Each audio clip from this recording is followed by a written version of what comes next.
Hello everyone, so I'm trying out a new camera angle here. I think it looks pretty well. You can see me from the sky now.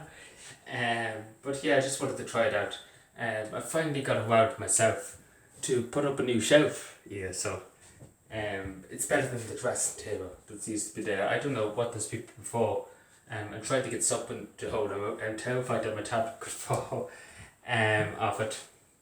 But yeah, let me know what you think. You have to stand way back and then you have to stand into the door to talk. But sure, look at let me know what you think. If you want me to do this every once in a while, that's no problem. But yeah, one thing I want to talk about today is the effects of no school, either be primary school or secondary school. Now, as you know, young people have been out of school for a long time, particularly this year, 6 years, myself included. We've been out of school a lot. Last year we were out from March to the end of the school year. This year we're after from really particularly from January now to probably March.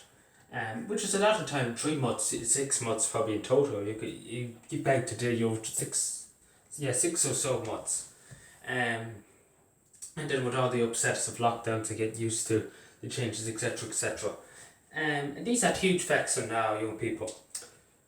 First of all, the interactions, I suppose, because as young people, you're developing every day, your brain's developing until you're 18, your brain is not fully developed until you're 18. And that influences a lot, your personality, who you are as a person, I suppose, your different personalities, your personality is expanded, in other words. As young people, we often at the break times or during class, we talk to our friends and our classmates, we talk about the football game maybe on a Sunday. That was gone, really. That was pretty much gone because you were at home, you were on your own, really, and there was nobody there. It was very different. It was out of routine, and routine is something that we all need in our lives. Routine is something your brain gets used to. Routine, and obviously that's crucial to have a routine too. And to have the routine taken away from you is not good for young people's mental health, particularly in mental health and physical health. So as you know, with the and obviously they lost out on learning because obviously they were at school for the last 6 months. So you might say they had online learning. That's different. If you have a one-on-one basis with a teacher, you generally will learn more than on the computer, even though the marvel of technology. Obviously, as I said, interaction too. I said that a few seconds ago. But then you have the general kind of just, I suppose, just school feeling, making friends, getting to know other people that you never knew before, boyfriends, girlfriends, etc., etc., etc. But you know what I'm saying, it has a huge effect. And then obviously learning, as I said, you're not learning everything. And then it's just generally, it's very, very down. Say if you're in your room, you don't really see your friends particularly, and it's a huge effect on young people's mental health. As you always say, as I said there, young people's brains are developing until they're 18. And obviously that's crucial because there can be irreversible damage done from young people isolating, I suppose, on their own. It can cause huge traumatic stress and anxiety and so forth and so on. And then obviously with face masks and everything like that, because there's a new craze kind of going around too, that people being bullied for what kind of face mask they wear or what's on their face mask, etc., etc., etc. And obviously that doesn't help our young people either, particularly in school environments and things like that. And then obviously with the uncertainty of what can come tomorrow is killing our young people. And I hate to use the word killing, but it is killing our young people because they just don't know it. Uncertainty is the greatest weapon, I suppose. Because uncertainty in the face of uncertainty is no good to anybody because we just don't know what can come around the corner. And it's the same in life. We don't know what can come around the corner.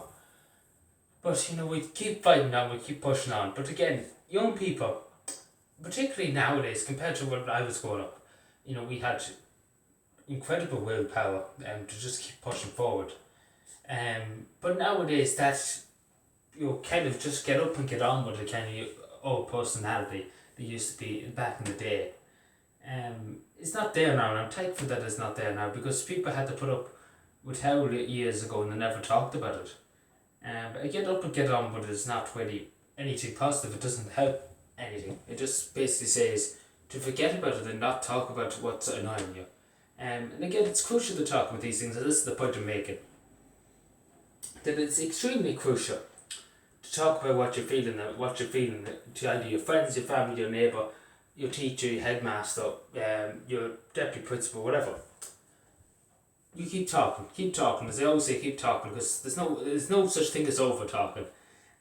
The more you talk, the better it gets, because you're letting it out, I suppose. Because everybody has so much built up with them because of this lockdown, because of everything. And it is taking a lot, because especially as I said at the beginning of the lockdown, many people didn't listen to me at the time. I suppose many people said, it won't be the young people that be affected the most, it'll be the elderly. And as I said at the time, I beg to differ. Because young people, the elderly people, as I know myself, older people I know, they're tough as nails. And as I say straight, they're tough as nails. They went through hell. They were brought up in households that had no money in them, had no food for weeks and weeks and weeks on end. Had to walk to school, had to walk to work, had to work long hours and then walk home. They went through hardship, and they, in a way, are very stronger than young people, have stronger personalities, stronger minds. And obviously they went through, as I said, very hardship times, and they were more, I suppose, gone forward, foot forward and acceleration. And that's no fault of our young people today, it's no fault of it. It's kind of the way society has changed, which is good. Society has changed for the better in that regard. But yeah, just wanted to talk about that, and just to be aware that our young people has gone through a very traumatic experience, and it will, and this is the thing I will say to people, and I will say to every parent out here, that it will have an effect on every young person, regardless of the shown effects now. Either be depression, being down, not talking as much. It will have an effect on every young person, because they will remember this, they will remember the time, and they will have long traumatic troubles and kind of come to term, I suppose, with what happened during these times. And I just say to people to take care of themselves, to mind themselves, and to mind each other is the main thing. So please mind each other, lads, and take care of yourselves, and bye. And I have to try and go with my tippy toes.